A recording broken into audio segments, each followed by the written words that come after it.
I'm frustrated in today's video, and that's because today I'm working with gouache. Okay, I'm not frustrated with gouache, but like I am.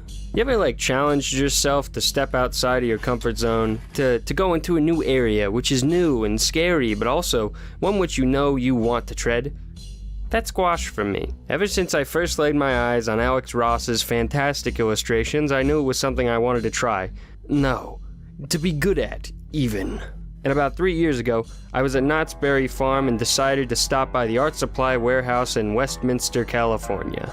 And it was here that I finally splurged and got myself that fabled, like $70 gouache palette, which I had heard and seen so much about.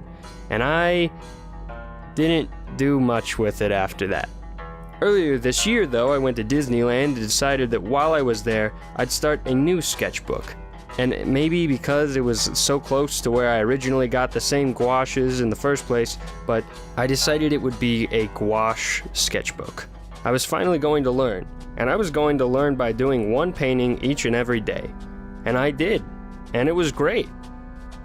Gouache sucks, though. You'd think gouache should be like acrylic paint because that's how people describe it. But it's not like acrylic paint, because layering it is like trying to layer wet paint, no matter how dry it is. And it doesn't behave like watercolors either, because watercolors actually spread evenly when you lay them down, and watercolors aren't prone to just get up and leave the spot you watercolored them down on when you get up and leave the spot that you've been sitting in for 4 hours.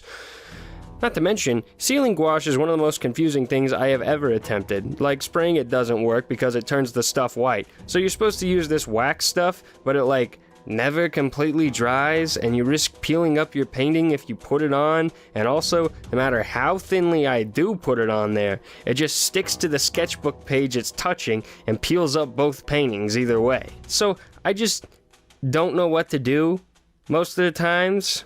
What I'm really trying to get at is that this shit requires patience and a lot of time, and I am just not patient.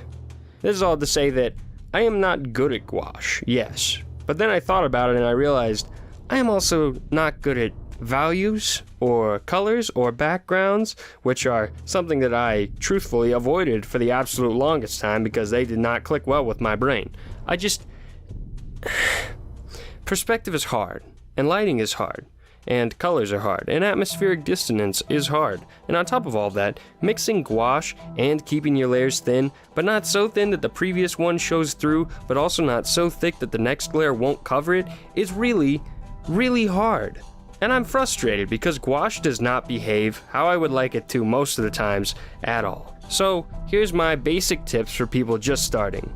1. Start with more watered down gouache at first and make your gouache thicker the more layers you put on. 2. Buy a lot of white, because you'll use a lot of it.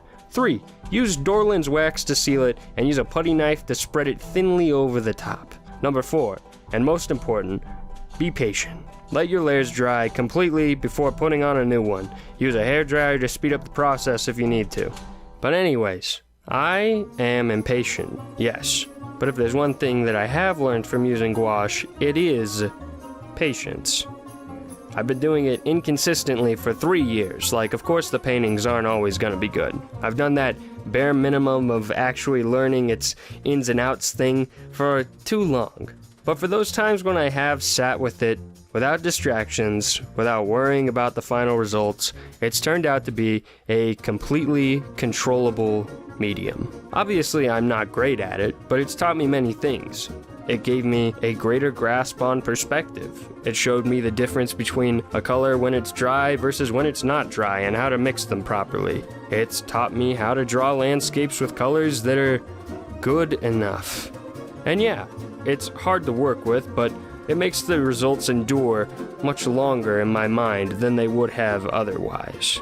And I think that's why I chose it all those years ago. To change.